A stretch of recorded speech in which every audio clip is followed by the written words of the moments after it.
गिरीश कधीतरी सुधार राव, कधीतरी सुधार. आताही कट होता होता वाचला. जर देवेंद्रजींच्या मनात तिथं निवडून आला असता कॅबिनेट मंत्री करायचं असतं तर तेही पद महत्वाचं आहे. गिरीशला कदाचित थांबावं लागलं असतं, ह्यांना तिथं यावं लागलं असतं. विधानसभेचं वैशिष्ट्य म्हणजे यंदा आपण बघितलं सभापती महोदय तर फार मोठ्या प्रमाणावर तरुण सदस्य विधानसभेमध्ये आलेले आपल्याला पाहायला मिळालेले असतील. त्यामुळे खऱ्या अर्थाने यंदाची विधानसभा आणि हा सगळा परिसर एक तरुण म्हणून ओळखला जातोय. विधानसभेचे अध्यक्ष झालेले राहुल नार्वेकरजी देखील बहुधा आतापर्यंत सर्वात तरुण अध्यक्ष असतील. त्याचप्रमाणे आपल्या रूपाने विधान परिषदेच्या या वरिष्ठ सभागृहाचं सभापती पद देखील आपण एक तरुणाला त्या ठिकाणी तुमच्या माध्यमातून मिळालेलं आहे. आणि माझा अंदाज आहे की कदाचित आजपर्यंत जेवढे अध्यक्ष सभापती झालेले आहेत त्यात सगळ्यात तरुण सभापती म्हणून आपली ओळख त्या ठिकाणी असेल. आपण मगाशी मी तुम्हाला तिथं बसवत असताना वय सांगितलं परंतु ते पटत नाही. मगाशी मुख्यमंत्री महोदय म्हणले अजून आपण 40 वाटताय आणि त्याच्यामुळं एकंदरीतच एक चांगल्या पद्धतीनं काम तुम्हाला हे त्या ठिकाणी मिळालेलं आहे. सभापती महोदय आपण नुसतेच तरुण नाहीत तर दिसण्यामध्ये देखील तुम्ही अत्यंत रुबाबदार आहे. आपले व्यक्तिमत्व प्रभावी आहे.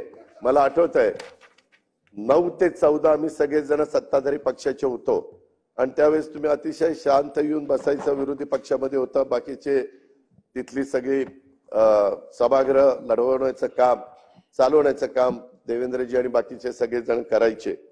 पण त्याच्यानंतर ज्यावेळेस आपण राज्यमंत्री झाला, राज्यमंत्र्याच्या नंतर ज्यावेळेस तुम्ही कॅबिनेट मंत्री झाला त्यावेळेस तुमचा तो सफारी, तुमचा तो देखणेपणा, तुम्ही असं आतमध्ये यायचा आणि मी समोर बसलेलो असायचं त्यावेळेस आम्ही म्हणायचो काय बदल झालाय. आज शिंदे साहेबांच्या मध्ये खऱ्या अर्थाने बदल झालाय. तो एक वेगळ्या प्रकारचा रुबाब आम्ही सगळ्या नाही ना त्यांचा सफारी हाफ असायचा. त्यांना आठवत असं स्तुती काय गिरीश कधीतरी सुधार राव, कधीतरी सुधार. आताही कट होता होता वाचला.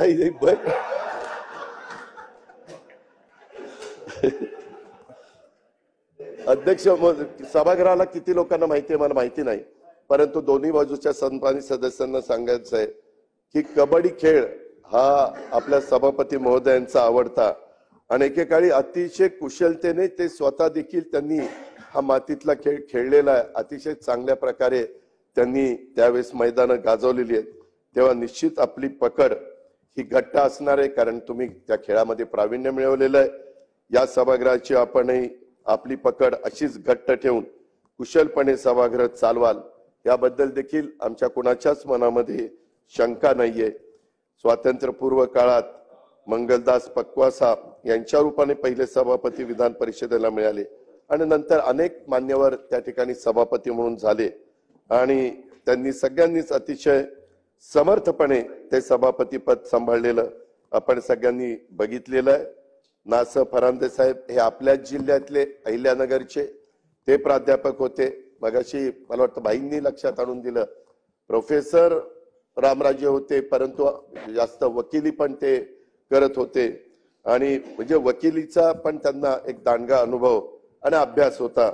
त्याच्यामुळं फरांदे साहेबांच्या रूपानंतर एक प्राध्यापक या नात्याने आम्ही तुम्हाला इथं सभापती पदावर त्या ठिकाणी पाहतोय.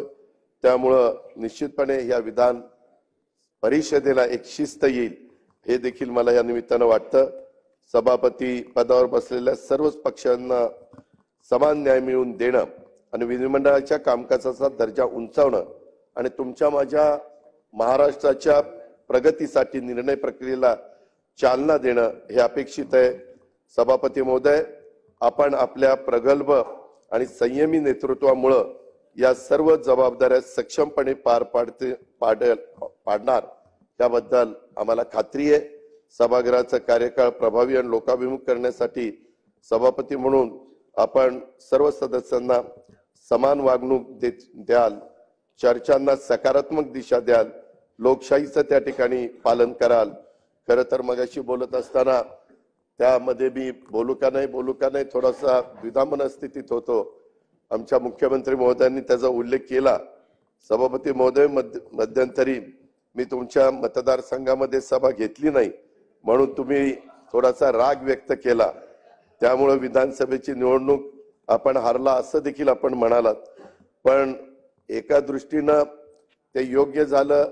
जर देवेंद्रजींच्या मनात तिथं निवडून आला असता कॅबिनेट मंत्री करायचं असतं तर तेही पद महत्वाचं आहे। गिरीशला कदाचित थांबावं लागलं असतं, ह्यांना तिथं यावं लागलं असतं।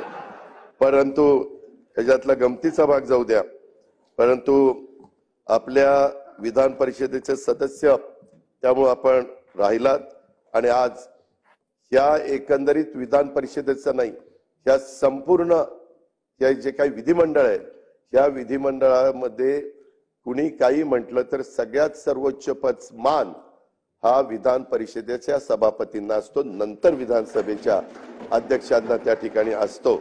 आणि आपण नास फरांदे साहेबांचा बघितलं असेल, आपण जयवंतराव टिळक साहेबांचा बघितलं असेल, रासू गवई वगैरे, तर आमच्या आधीच्या काळामध्ये तो काळ होता, आम्ही राजकारण यायच्या आधी, किंवा रामराजेंनी पण त्या परीनं त्या पदाला एक वेगळ्या पद्धतीची उंची देण्याचा प्रयत्न हा निश्चितपणे केला। हेही आपण सगळ्यांनी बघितलेलं आहे। एकंदरीतच हे सगळं काम करत असताना मधल्या काळामध्ये आम्ही बघितलं काही काळाकरता आमच्या भगिनी या स्वतः अस्थायी सभापती म्हणून आमच्या नीलमताईंनी इथं काम केलं। नीलमताई, तुम्ही पण काम करत असताना अतिशय मनापासून सगळ्यांना बरोबर घेऊन जाण्याचा प्रयत्न त्या ठिकाणी केला। तुमची ती अस्थायी सभापती पदाची कारकीर्द देखील हे सभागृह किंवा आम्ही कुणीच कधीच विसरू शकणार नाही, याची पण खात्री मी आपल्याला सगळ्यांना देतो। जे चांगलं आहे त्याला चांगलं म्हणण्याची आपली परंपरा आहे, ती आपली पद्धत आहे आणि त्या पद्धतीनं नीलमताई तुम्ही ती जबाबदारी पार पाडली। तुम्हालाही तुमच्या पुढच्या वाटचालीच्या करता मी मनापासून शुभेच्छा देतो।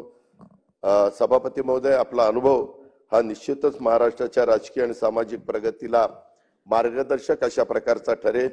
या निमित्तानं माझी आपल्याला विनंती आहे की सभापती पदाचा उपयोग करून सर्वसामान्यांच्या अपेक्षा पूर्ण करण्यासाठी विधान परिषदेच्या सभापती पदाच्या त्यांच्या आपल्या कार्यकाळामध्ये एक नवा आयाम आपण त्या ठिकाणी द्याल अशा प्रकारची खात्री मी या ठिकाणी बाळगतो। पुन्हा एकदा आपल्याला सभापती पदाच्या या महत्वाच्या जबाबदारीच्या करता तुमचं अभिनंदन करतो। तुम्हाला पुढच्या वाटचालीच्या करता मनापासून त्या ठिकाणी शुभेच्छा देतो आणि मी या ठिकाणी थांबतो। धन्यवाद।